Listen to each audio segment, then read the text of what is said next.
प्रिय विद्यार्थियों, नमस्ते। पिछली वीडियो में अपन अलंकार कर रहे थे। उनमें अपन ने अनुप्रास, यमक, सलेश, उत्प्रेक्षा और उपमा अलंकार को कर लिया था। इस वीडियो में अपन आगे के अलंकारों के विषय में पढ़ेंगे। तो सबसे पहले देखो रूपक अलंकार। जहाँ गुण की अत्यंत समानता दर्शाने के लिए उपमेय और उपमान को अभिन्न, मतलब उपमेय और उपमान में जो भिन्नता होती है उसे समाप्त कर दिया जाए, उसे अभिन्न अर्थात एक कर दिया जाए। दूसरे शब्दों में उपमान को उपमेय पर आरोपित कर दिया जाए, वहाँ रूपक अलंकार होता है।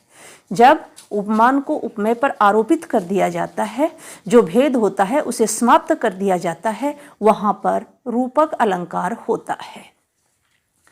रूपक में सामान्यतः पहले उपमेय आता है और फिर उपमान। उपमेय सामान्यतः मनुष्य से जुड़ा हुआ होता है तथा उपमान प्रकृति से। जैसे मतलब क्या है इसमें कि उपमेय जो होता है सामान्यतः पूर्ण रूप से, यानी हर बार ये सत्य नहीं है, लेकिन सामान्यतः अधिकांश ज़्यादातर उपमेय जो है वो पहले आएगा, उपमान बाद में आएगा। उपमेय जो है मनुष्य से जुड़ा हुआ होगा और उपमान जो है वो प्रकृति से जुड़ा हुआ होगा। उदाहरण से देखो, जलता है यह जीवन पतंग। जीवन उपमेय है, पतंग उपमान है। अपन ने किया भी उपमेय पहले आएगा, उपमान लगभग बाद में आएगा। उपमेय मनुष्य से जुड़ा हुआ होगा तो जीवन मनुष्य से जुड़ा हुआ है, और पतंग जो है वो प्राकृतिक उपादान है। यहाँ जीवन में उपमेय और पतंग उपमान है। जीवन उपमेय पर पतंग उपमान का आरोप कर दिया गया है। मतलब जलता है यह जीवन पतंग, जीवन रूपी पतंग जो है वो जल रहा है। तो जीवन और पतंग में जो भिन्नता थी उसे समाप्त कर दिया जीवन रूपी पतंग, इसे यानी जो अभिन्नता थी उसे समाप्त कर दिया गया, इसलिए यहाँ पे रूपक अलंकार है। अगला उदाहरण देखो, पायो जी मैंने राम रतन धन पायो। राम रूपी रत्न धन प्राप्त कर लिया। तो राम यहाँ पे उपमेय और रत्न उपमान है। जो इनकी भिन्नता थी उसे यहाँ पे समाप्त कर दिया गया। राम उपमेय पर रत्न उपमान का आरोप कर दिया गया है। अगला उदाहरण, चरण कमल बंदो हरिराई। चरणों पर कमल का आरोप कर दिया गया है। चरण यहाँ पे उपमेय है और कमल उपमान है। उपमेय पर उपमान का आरोप कर दिया गया है। रूपक अलंकार के भेद अपन देखते हैं तो 3 भेद होते हैं रूपक अलंकार के, जो निम्न है: सांग रूपक, निरंग रूपक और परंपरित रूपक। सबसे पहले अपन सांग रूपक के विषय में पढ़ते हैं। उपमेय पर उपमान का अंगों सहित आरोप जहां होता है वहां सांग रूपक होता है। जैसे उदित उदयगिरि मंच पर रघुवर बाल पतंग, बिगसे संत सरोज सब हरसे लोचन भृंग। यहां पर उदयगिरि पर मंच का आरोप, रघुवर पर बाल पतंग सूर्य का आरोप, संतों पर सरोज का आरोप और लोचन पर भृंग का आरोप किया गया है। इसलिए यहाँ पे क्या है, सांग रूपक। तो सांग रूपक का मतलब क्या हुआ, उपमेय का उपमान पर आरोप किया जाता है और कैसे, अंगों सहित आरोप, उसके यानी अंग भी साथ में आरोपित किए जाते हैं, वहां पे सांग रूपक होता है। तो देखो यहाँ पे दिया हुआ है कि ये जो दोहा है इसका अर्थ ये होगा कि जैसे भगवान राम जो है धनुष तोड़ने के लिए मंच पे आते हैं, उस समय का ये दोहा है। जैसे ही भगवान राम उदयगिरी रूपी मंच पर आते हैं तो वो बाल पतंग के समान लगते हैं और उन्हें देखकर जो संत हैं वह क्या हो जाते हैं, प्रसन्न हो जाते हैं। तो संत रूपी कमल खिल उठते हैं और उनके लोचन रूपी, संतों के लोचन रूपी जो भृंग हैं वह भी क्या हो जाते हैं, प्रसन्न हो जाते हैं, हर्षित हो जाते हैं भगवान राम को मंच पर देख करके। तो यहाँ आपने देख ही लिया, उदयगिरी पर मंच का आरोप है, रघुबर पर बाल पतंग का आरोप है, संतों पर सरोज का आरोप है और लोचन पर भृंग का आरोप है। इसलिए यहाँ पर सांग रूपक अलंकार है। अगले उदाहरण में देखो, अंबर पनघट में डूबो रही तारा घट उषा नागरी। तो यहाँ भी सांग रूपक है, एक साथ कई रूपक हैं। यहाँ पर अंबर का पनघट से अभेद बताया गया है। अंबर उपमेय और पनघट उपमान। उषा पर सुंदर नारी का और पनघट में घड़े भरने की क्रिया का अंबर में तारों के डूबने का आरोप किया गया है। इसलिए यहाँ भी सांग रूपक अलंकार है। अब देखो निरंग रूपक अलंकार। निरंग रूपक शुद्ध रूपक अलंकार है, जहाँ केवल उपमेय पर ही उपमान का आरोप किया जाता है, अंगों का नहीं। जैसे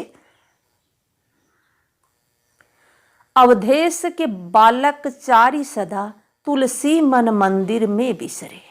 मन मंदिर में निरंग रूपक है, मतलब उपमेय का उपमान पर आरोप होता है, उसके अंगों का नहीं। वहां पे निरंग बिना अंगों सहित वहां पे होता है निरंग रूपक अलंकार। तो यहाँ पर देखो, इस उदाहरण में मन उपमेय है पर मंदिर उपमान का आरोप हुआ है, जो उनके अंगों का उल्लेख नहीं हुआ है, अतः यहाँ निरंग रूपक अलंकार है।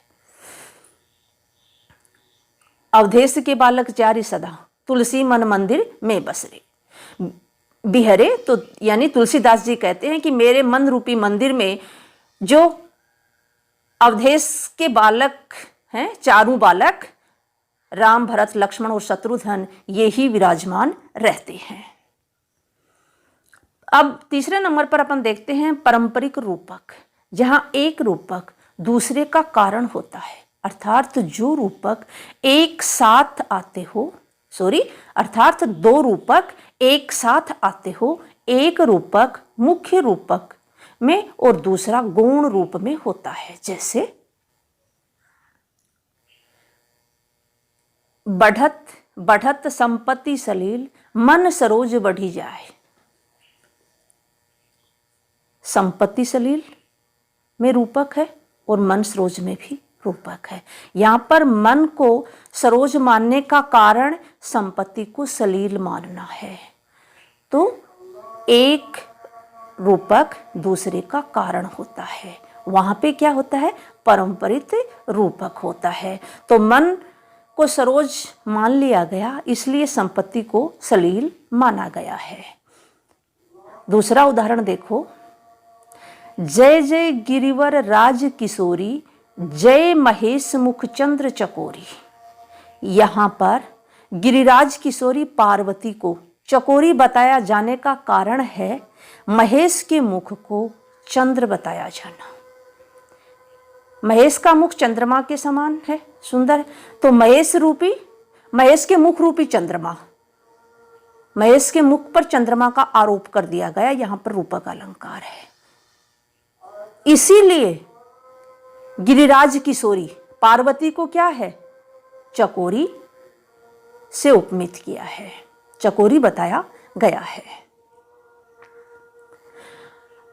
आगे देखो उदाहरण अलंकार, जहां एक बात कहकर उससे मिलती जुलती दूसरी बात उदाहरण के रूप में कही जाए, वहां उदाहरण अलंकार होता है। उदाहरण अलंकार के वाचक शब्द हैं जैसे जिमी, ज्यों, जथा, यथा, जस आदि। उदाहरण से देखो, नीकी पे फीकी लगे बिन अवसर की बात, जैसे बरनत युद्ध में नहीं सिंगार सुहात। यहां पे पहले वाले दोहे में आप देखो, नीकी पे फीकी लगे बिन अवसर की बात। अच्छी बात होने पर भी अगर सही समय पर नहीं कही गई है तो वह बात अप्रभावी होती है। जिस प्रकार से इसे समझाने के लिए उदाहरण दिया है, जैसे बरनत युद्ध में, अगर युद्ध का वर्णन चल रहा है और वहां पे अगर श्रृंगार की बात की जाती है तो वह अच्छी नहीं लगती है। जैसे शब्द यहां पे क्या है?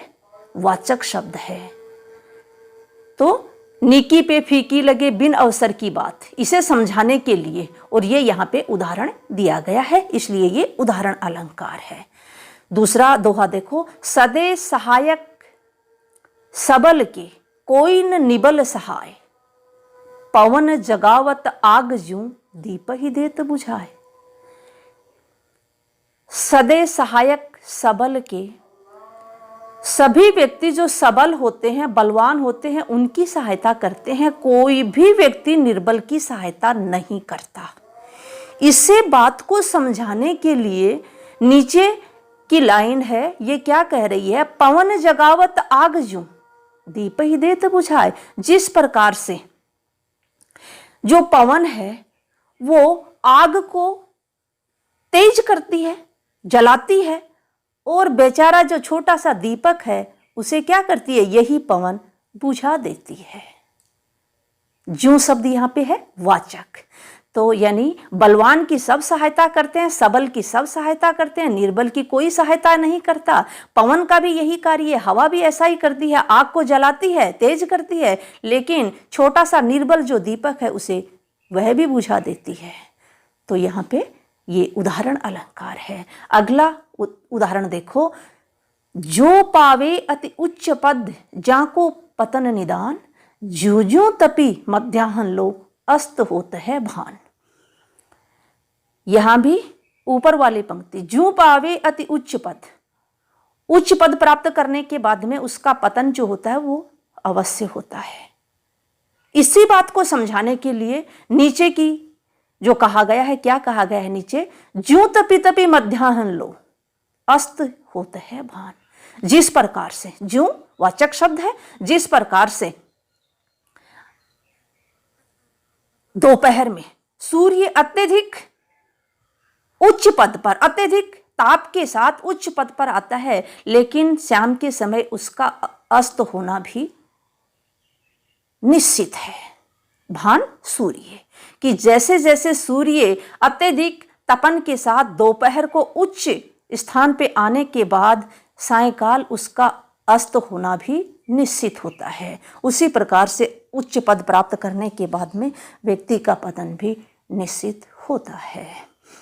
आगे देखते हैं विरोधाभास अलंकार। जहां वास्तविक विरोध न होकर विरोध का आभास मात्र हो, वहां विरोधाभास अलंकार होता है।